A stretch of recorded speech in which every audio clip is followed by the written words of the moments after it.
So I'm going to show how I sew a fitted diaper, and I'm using the free pattern Arfy's size newborn small Serged Fitted. So this is what the pattern looks like when you print it out. And then it also comes with a snap and soaker, but I am doing mine completely snapless just because of personal preference. So I've already cut them out. I'm just going to grab it here. So I traced the pattern out, and I'm trying to only use what I have on hand in my stash. So I've got a knit scrap for my outer layer, and then I've got 3 layers of flannel inside, and then I have another knit layer on the lining here. But some of them I opted just to have flannel as the inside layer. So you can do that too if you prefer, and I still just did 3 layers. So I've got some of both. It just depended on how much of the knit I had left over. So after I cut them out, I stacked them all up, and because I'm serging it, the right side's facing out here, and whatever you want facing, touching the baby's bum, facing you, because we're sewing it and not turning it right side out like a turn and top stitch. And then with a marker, I marked the elastic placements for the legs along here, and then the back here. Now on this pattern, it's counting for a 1/4 inch width serger seam allowance, and then it's counting for a 3/8 of an inch elastic seam here, but I prefer to add just 1 more 1/4 inch on my casing so that there's room for the elastic nicely to fit in there. So I've got my markings here, and I'm going to actually sew a 1 inch casing from this line down to here, here to here, and here to here.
Next, you want to take your 3/8 of an inch elastic and stretch it out, just so you don't want to sew it in without pre-stretching it, because they'll just bag out so much faster.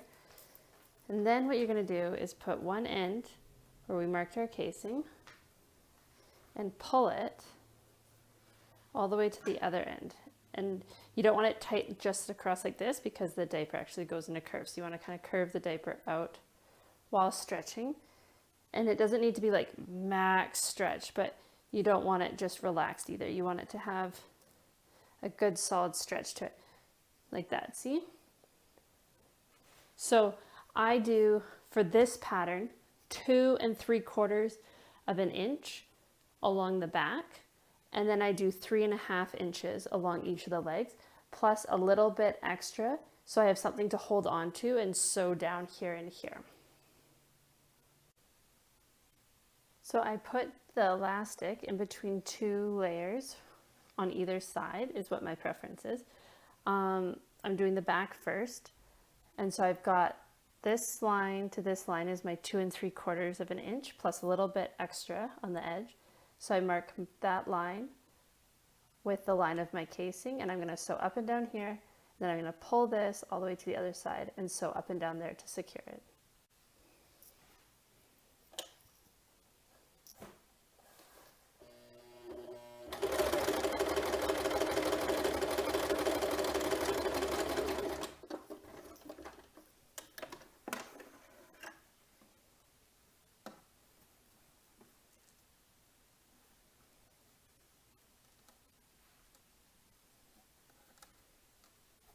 I'm making sure I'm squishing it down so it's flush with the stitching line that we sewed the last time.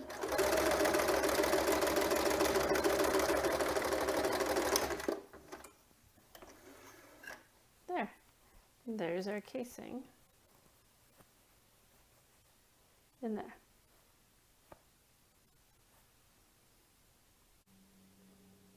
Now all the casings are in. Make sure the elastic didn't get twisted when you put it in. And we are done with the sewing machine step. We are going to take this to the serger, and I start at the front over here and I serge all the way around. When I get to here, I pull, make sure the elastic is taut and nestled in there so it doesn't get caught by the stitches or the blade, and then stitch down. And then when you get halfway through, needles down, and then pull more. And then keep going all the way around until the end, making sure to catch all the layers, only trimming off any unevenness, and that was it.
And now for the booster pad, I'm going to do the exact same thing. I've got, again, 3 layers of flannel, and that's all I did with this. And starting along the long slide, I'm going to go all the way back around and finish off.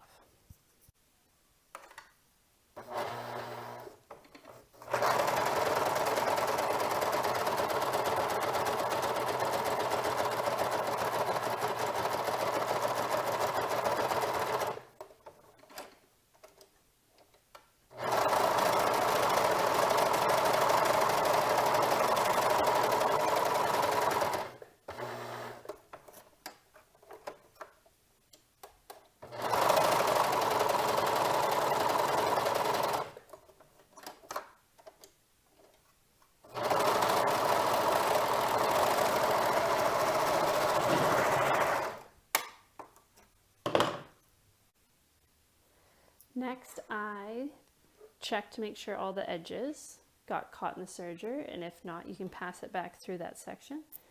And then I just like to take a crochet hook and pass it under the stitches and hook onto the thread to pull it back through. And then snip. Done. And now you've got the fitted. Like that. You can use a Snappi if you use a snappable fabric, or pin it, or just put a cover over top of it. And then you've got a lay-in booster that fits in there. And you can add another one too if you want. Fold it up. This is another one I made earlier today out of a slightly different fabric, but same idea. So hope that helps.